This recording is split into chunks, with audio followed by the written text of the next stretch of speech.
저도 딥시크 열풍 뭐 그런 것들이 충분히 나올 만하다라고 생각을 했습니다. 또 고트세우스 막시무스죠. 네. 지난해 말 정도인데 AI가 밈을 만들 수 있다는 게 신기했거든요. AI가 만드는 밈 요즘 굉장히 화두가 되고 있습니다. 고트세우스 막시무스는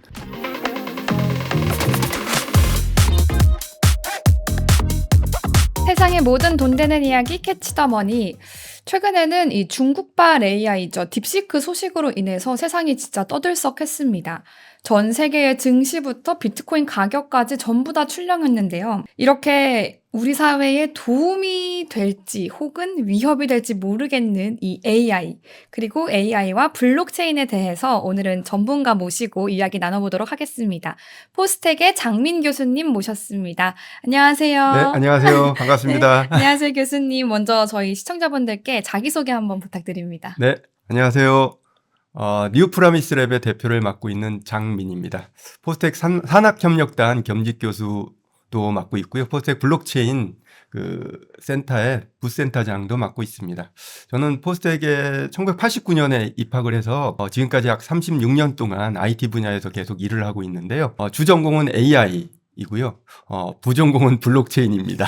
최근에는 이 AI와 블록체인을 융합한 서비스와 비즈니스 모델에 관심이 많아서 여기에 좀 집중을 하고 있는 사람입니다. 가장 핫한 두 가지를 전공과 부전공으로 가지고 계시네요. 네네. 하지만 저에게는 가장 어려운 두 가지 분야인데 이 두 분야에서 굉장히 오랜 경력을 쌓아오셨습니다. 그죠? 네. 혹시 이 분야를 선택하게 되신 계기나 그동안 전공을 하시면서 기억에 남는 순간이 있으시다면 어떤 게 있을까요? 네. 어렸을 때부터 로봇 만화 영화를 많이 봤습니다. 또 미래 공상과학 소설도 많이 읽어서 앞으로 미래는 어떻게 될 것인가를 고민 많이 했던 것 같아요. 그래서 이제 포스텍 컴퓨터공학과에 들어갔고요. 또 전공도 뉴럴 네트워크로 석사도 받고 AI로 박사를 받았습니다. 저는 이제 학교로 안 가고 주로 기업체에 있었습니다. LG전자, 한컴그룹, 더존비주원 같은 주로 빅데이터 AI 관련된 기업에 있다 보니까 여기서 이제 주로 신사업, 개발 연구 이런 투자 담당을 좀 했습니다. 블록체인 분야는 실제로는 2010년 이후에 저도 접하게 됐는데요. AI를 쭉 전공하다 보니까 블록체인이라는 게 나오면서 블록체인에 AI를 좀 융합해보면 어떨까라는 생각이 들어서 한컴그룹을 나오고 나서 창업을 바로 블록체인 분야로 했습니다. 제가 갖고 있는 지식, 경험이 AI에 좀 많다 보니까 블록체인 분야에서 어떻게 좀 AI 분야를 좀 활용할 수 있을까 이런 사업에 좀 집중을 했고요. 그때 창업을 또 했습니다. 최근에 이제 관심 있는 분야는 웹3 쪽입니다. 웹은 이렇게 진화하잖아요. 웹2에서 웹3로 이제 변화하고 있는데 웹3 분야의 가장 중요한 기술이 AI와 블록체인입니다. 또 이것들을 융합해서 어떤 비즈니스 모델이 나올까가 이제 굉장히 제 관심사기도 합니다. 그럼 그 관심사가 이어져서 뉴프라미스랩이라는 회사까지 설립하게 되신 건가요? 네, 맞습니다. 2018년에 한컴그룹 나오고 나서 뉴프라미스랩을 설립했는데요. 빌리빗이라는 그때 서비스 이름으로 서비스를 했습니다. 굉장히 단순한 서비스 모델인데요. 비트코인 담보대출입니다. 네, 웃기죠? 네, 비트코인을 맡기면 USDT를 빌려주는 그런 사업인데요. 굉장히 그때는 고객이 많았고요. 주로 비트코인 채굴장 또는 고래 같은 사람들이 비트코인을 팔기는 아까우니까 그렇죠. 이걸 담보대출로 저희한테 이제 USDT를 빌려가는 비즈니스로 시작을 했습니다. 네. 그러면 이 회사의 목표 같은 게 있을까요? 저희 회사 목표는 실제로는 처음에 디파이 쪽으로 좀 포커싱을 했습니다. 트레이딩 플랫폼이라든지 AI를 활용해서 알고리즘을 만든다든지. 최근에는 AI와 블록체인을 좀 융합한 디파이라고 하는 분야의 AI를 결합한 DFAI라는 분야가 있는데요. 이런 분야에 좀 집중을 해서 비즈니스 모델을 만들고요. 또 이런 비즈니스 모델을 어떻게 하면 커뮤니티를 좀 강력하게 만들까가 고민이라서 민코인에도 요즘 관심이 많습니다. 네. 그래서 지금 저희 앞에 있는 이 책, 웹3 시대 밈코인 투자 전략이라는 책을 또 최근에 네. 발간을 하셨고, 제가 아까 듣기로는 또 2세를 찍으신다고. 네. 네. 이 책에 담긴 핵심 메시지가 이거다라고 좀 정의를 한다면 어떻게 정의할 수 있을까요? 네. 그 핵심 키워드는 웹3하고 커뮤니티입니다. 웹2까지는 아시다시피 이제 플랫폼 기업들이 주도를 하고 그 고객의 데이터를 가지고 비즈니스 모델을 만드는 환경이었습니다. 웹3에 오면은 실제로 키워드가 오픈 앤 오너십이라고 이제 말을 하는데요. 결국은 많은 사람들이 데이터를 기여하고 또 그걸 이제 활용해서 비즈니스 모델을 만들게 되는데 웹3 시대에서는 바로 그 주도권이 기업이 아니라 커뮤니티에 있다는 얘기입니다. 결국은 이제 민코인도 커뮤니티 드리븐 코인이라는 뜻인데요. 이런 코인들이 앞으로 점점 많아지면서 결국은 웹3 세상이 열릴 거라고 봅니다. 특히 이제 2009년에 비트코인 나오고 2015년 뭐 이더리움이 나오고 나서 알트코인이 굉장히 많이 나왔는데요.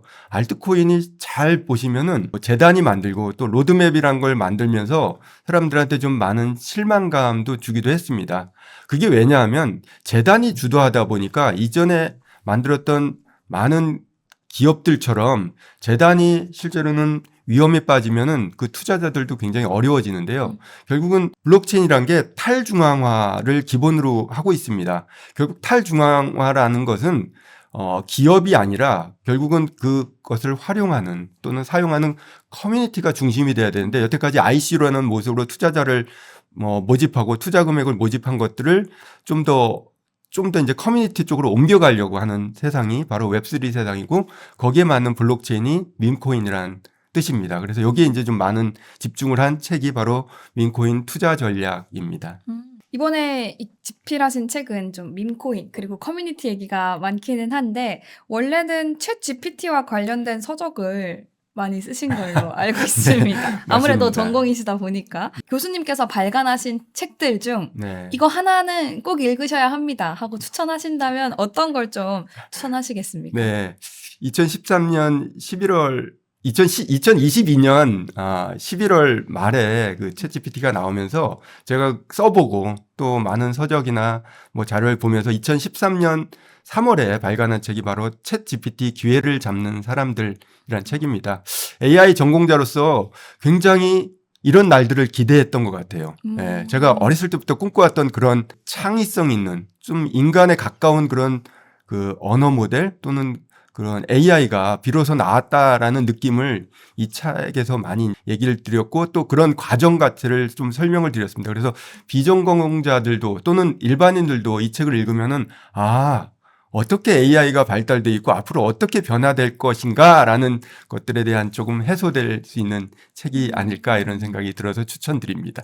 혹시 AI와 GPT가 궁금하신 분들은 이 챗 GPT 기회 잡는 사람들을 읽으시면 되겠고 블록체인과 코인이 궁금하신 분들은 이 밈코인 투자 전략을 읽으시면 되겠습니다. 최근에 웹3 시장에서는 AI가 워낙에 좀 발달하다 보니까 AI와 블록체인의 결합, 융합에 대해서 굉장히 관심이 쏠리고 있습니다. 네. 그래서 이 두 분야의 전문가로서 네. 이 두 분야가 융합을 하게 된다면 좀 어떤 혁신적인 변화가 나타날지 사실 저처럼 비전공자에게는 너무 잡히지 않는 그러니까 어떤 개념인지 좀 잘 모르겠는 느낌이거든요. 붕 뜬 느낌이어가지고 네. 좀 설명해 주시면 감사하겠습니다. 네, 좀 쉽게 설명드리면은 AI는 이제 실제로 정확히 말하면 빅데이터를 근거로 해서 만들어집니다. 근데 그 데이터는 누가 만들죠?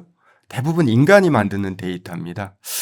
다시 블록체인으로 오셔서 블록체인은 실제로는 모든 데이터가 투명하고 또 아주 공개를 원칙으로 해서 탈중앙화된 데이터입니다. 네. AI에서는 데이터를 원하고 있고 블록체인에서는 그 기본적인 내재적 가치를 공개하는 걸 원칙으로 하기 때문에 AI에서 부족한 그런 데이터의 무결성 그리고 공개성을 충분히 활용할 수 있고요. 블록체인은 그 많은 데이터들을 줌으로써 해가지고 블록체인이 갖고 있는 그런 보상 또는 그 블록체인에 통해서 개인들이 데이터를 줬을 때 그걸로부터 얻는 어떤 가치, 그걸 이제 토큰이라고 하는데 그런 것들을 얻을 수 있어서 AI와 블록체인은 굉장히 상보적인 그런 시너지를 갖고 있는 그런 기술입니다.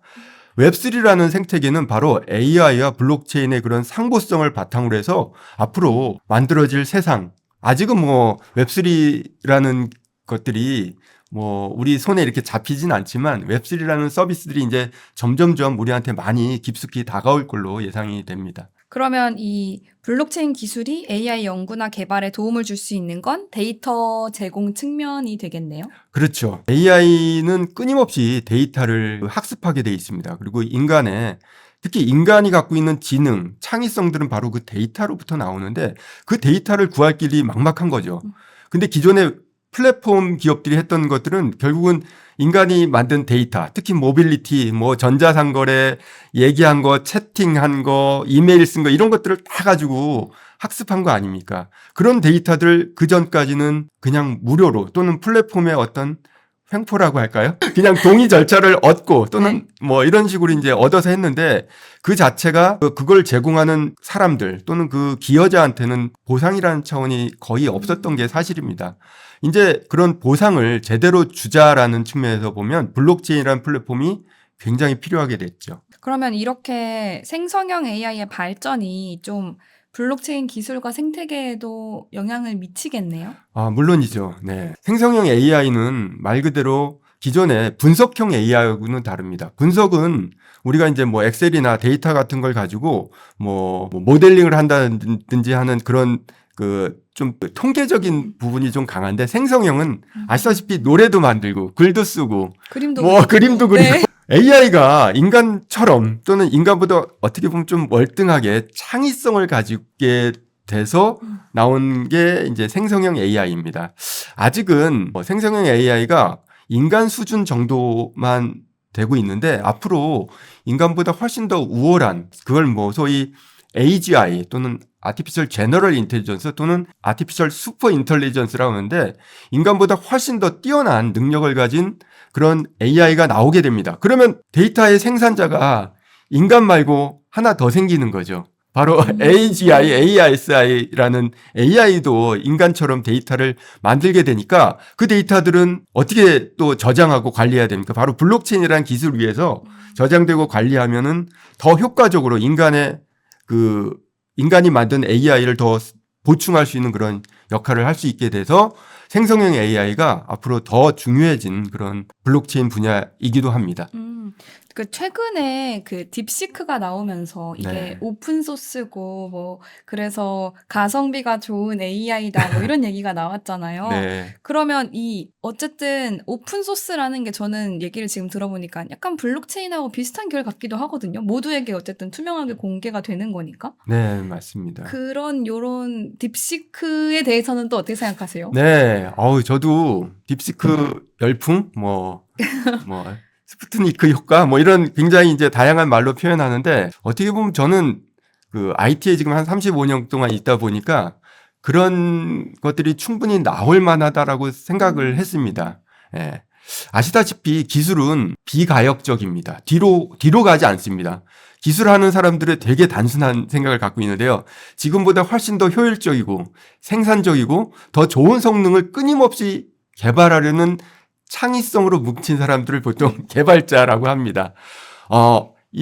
또는 앞으로 딥시크보다 훨씬 더 좋은 모델이 나올 수 있거든요. 실제로 지구상 어딘가에서는 그런 모델을 계속 개발하는 게 연구 개발자들의 역할이기도 한데요. 딥시크란 모델은 실제로 중국의 좀 특이성을 많이 반영한 것 같습니다. 또 GPU 같은 것들 리소스를 구하기 힘든 상황에서 어떻게 하면 현재의 모델들을 더 최적화해서 만들 수 있을까라는 고민이 발현된 거라고 저는 할 수 있는데요. 그 중에 하나가 소위 AI 분야에서 가장 중요한 파라미터를 저희는 일반화 성능이라고 합니다. 일반화란 뭐냐면 더 적은 파라미터, 더 적은 CPU, 더 적은 노드를 가지고 현재의 퍼포먼스를 만드는 기술이라고 하는데요. 바로 딥시크는 일반화 성능을 기존의 챗GPT나 라마 같은 것보다 훨씬 더 올리려는 노력의 산출물이라고 저는 말씀드리고 싶습니다. 약간 그 부분이 가성비와의 맥락이 좀 맞는 것 맞죠. 같기도 하고 최소한을 가지고 최대한을 만들어낸 거니까. 맞습니다.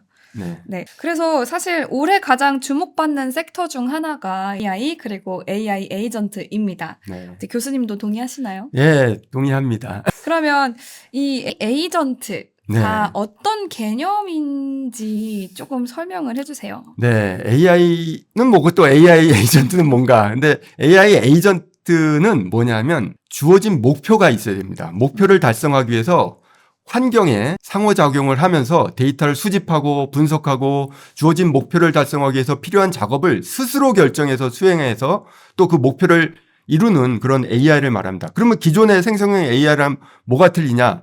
생성형 AI는 실제로 창의성이나 또는 어떤 검색이나 또는 뭘 만들어내는 강하지만 목표 중심은 아니었습니다. 예를 들어서 이런 거죠. AI 에이전트 중에 전형적인 예가 상담 에이전트가 요즘 많이 나오고 있습니다. 상담원은 고객의 불만을 청취해서 고객의 원하는 목표를 설정하고 그 목표를 달성하기 위해서 고객에게 질문도 하고요. 또 문서와 정보도 조회하고 또 결국은 최종적으로 고객이 원하는 그 해결책을 주는 거를 그 상담 에이전트라고 하는데 바로 이런 상담 에이전트들이 많이 나올 걸로 봅니다. 결국은 그건 기존의 챗 GPT 같은 생성형 AI는 단편적인 질문에 대한 답을 하지만 에이전트는 목표에 대한 달성을 해서 고객한테 제공하는 것을 목표로 하기 때문에 AI와 AI 에이전트는 좀 다르고요. 앞으로 AI 에이전트가 점점 시장적으로 커집니다. 왜냐하면 그냥 단순한 AI는 우리가 이제 질문한 것들만 이렇게 답하는데 목표를 달성해주는 측면에서 보면 우리가 앱을 만들잖아요. 뭐 구글 플랫폼을 이용해서 AI를 이용해서 AI 에이전트를 만들게 됩니다. 즉 앞으로 AI 에이전트 서비스가 우리가 실제로 직접 그 이용하는 그런 인터페이스 역할을 많이 하게 되고요. 그거는 도메인에 좀 스페시픽하게 에이전트들이 만들어집니다. 예를 들어서 금융 AI 에이전트가 만들어지죠. 우리는 그 챗GPT한테 나 1,000만 원 있으면 내가 한 달에 100만 원 정도 벌 수 있는 걸 좀 말해줘. 이러면 그냥 좀 두리뭉실하게 말하잖아요. 근데 AI 금융 에이전트는 내가 정말 1,000만 원을 그 금융 에이전트에 넣고요. 얘가 실제로 월 100만 원이라는 수익을 만들어주는 역할을 하는 게 바로 AI 에이전트입니다. 그래서 앞으로 AI 에이전트 시대가 열린다는 거는 AI를 단순히 그냥 이용하는 게 아니라 어떤 목표 지향적인 우리가 진짜 인간이 원하는 형태의 서비스를 받고 또 그런 서비스를 그 많이 만들어지는 세대가 온다는 뜻으로 앞으로는 에이전트 시대가 될 걸로 저는 확실히 예상합니다. 그럼 AI 에이전트도 뭐 AI도 어쨌든 똑같이 입력어가 입력이 되면 결과가 나오는 거지만 AI 에이전트가 좀 더 구체적이다라고 생각해도 될까요? 그렇죠. 에이전트는 말씀드린 대로 목표를 주는 겁니다. 나는 미국행 비행기를 끊어줘. 뭐 내일 가는 미국행 비행기를 끊어줘가 AI 에이전트가 받는 명령어고요. 기존의 AI는 이럽니다. 내일 미국행 비행기 좀 알려줘. 네, 요거가 차이가 있고요. 결국 목표가 있느냐 없느냐 그 차이로 이제 AI와 AI 에이전트가 나눠집니다. 네. 그래서 최근에 그 또 고트세우스 막시무스죠. 네. 지난해 말 정도인데 그 토큰 가격이 급등하면서 엄청난 관심을 끌었습니다. 또 네. AI가 최초로 백만장자가 돼서 네, 네. 저의 부러움을 잔뜩 산 AI였는데 이렇게 AI가 만드는 밈에 대해서 설명 부탁드립니다. 이게 AI가 밈을 만들 수 있다는 게 신기했거든요. 네. AI가 만드는 밈. 요즘 굉장히 화두가 되고 있습니다. 고트세우스 막시무스는 원래는 되게 그냥 기발한 아이디어, 그냥 아이디어로 시작을 했습니다. 저도 이제 AI 전공자로서 AI 두 개가 만나서 얘기를 하면 무슨 일이 일어날까라는 것들 실험한 적이 있습니다. 예를 들어서 뭐 챗GPT 두 개를 놓고 한 챗GPT가 얘기를 하죠. 야, 오늘 날씨가 어때? 그러면 이제 얘가 답을 하죠. 그러면 얘가 또 그 다음 답을 하고 그렇게 계속 상호작용을 하면 도대체 뭐가 만들어질까라는 아이디어로 출발한 게 이 고트세우스 막시무스입니다. 앤디 어렐이라는 사람이 고실험을 했고요.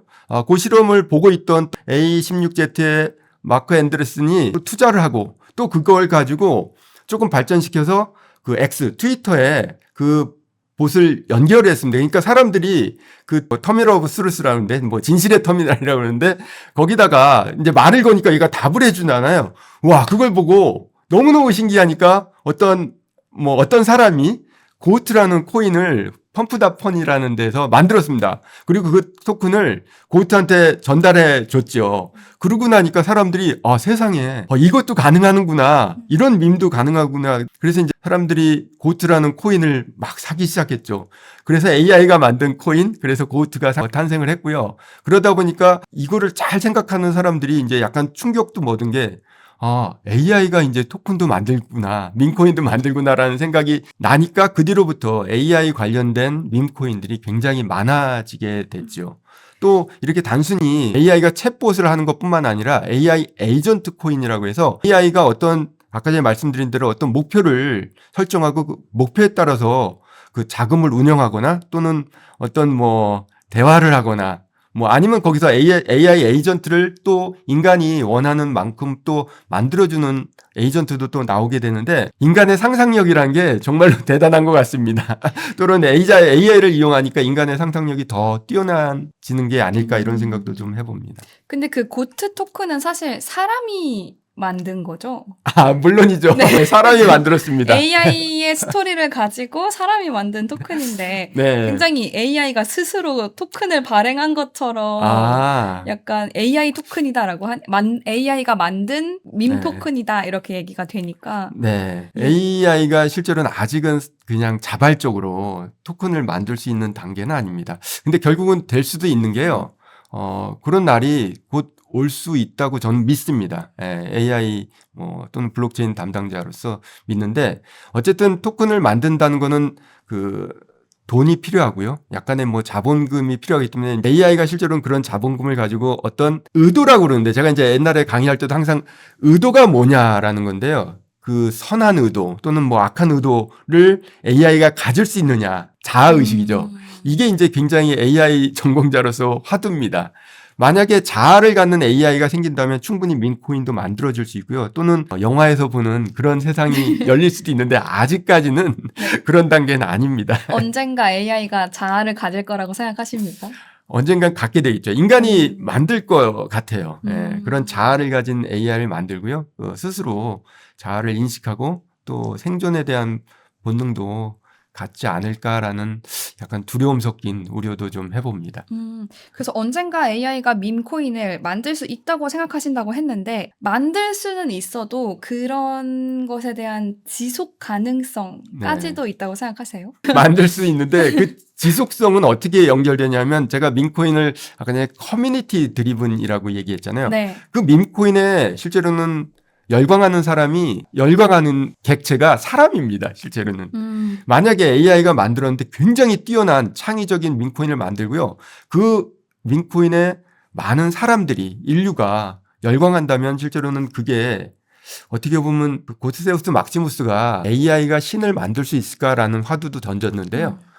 그것처럼 그 밈코인이 정말 추종하는 인간들이 많아진다 그러면 또 재밌는 일들이 벌어지지 않을까라는 생각도 좀 듭니다. 네.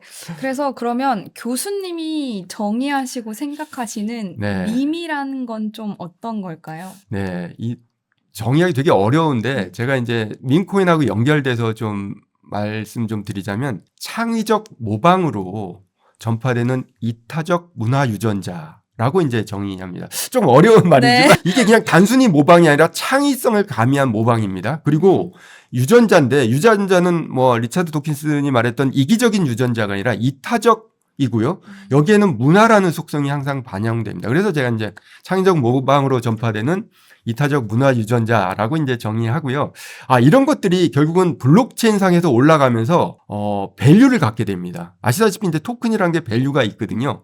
결국은 이 밸류가 사람들한테 어떤 그 경제적 부를 또 주기 때문에 더 효과적으로 전파되는 그런 게 이 밈 토큰이 아닐까라는 생각입니다.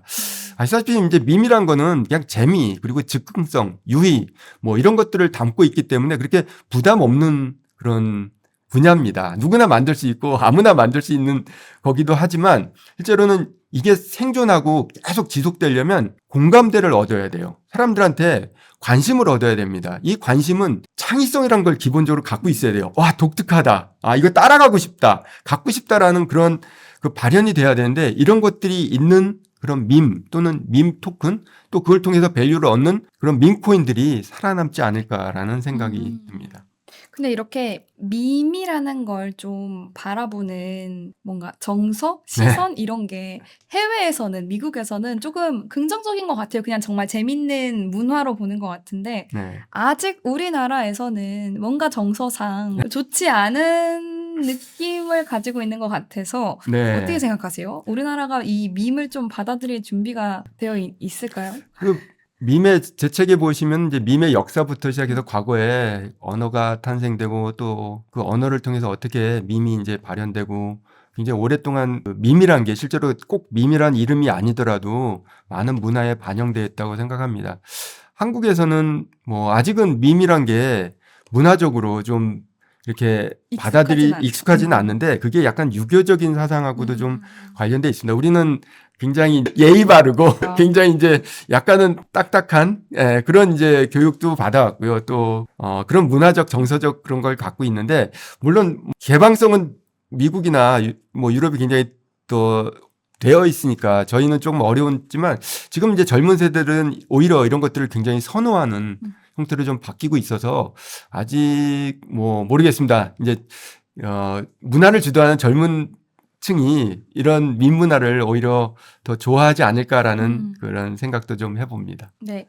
그런데 이 밈이라는 걸 만약에 AI가 만들어낸다. 그러면 네. 지금은 신기하다 하고 좀 관심을 모으겠지만 네. 뭔가 이런 유행의 주체가 인간이 아니라 AI가 되는 게 네.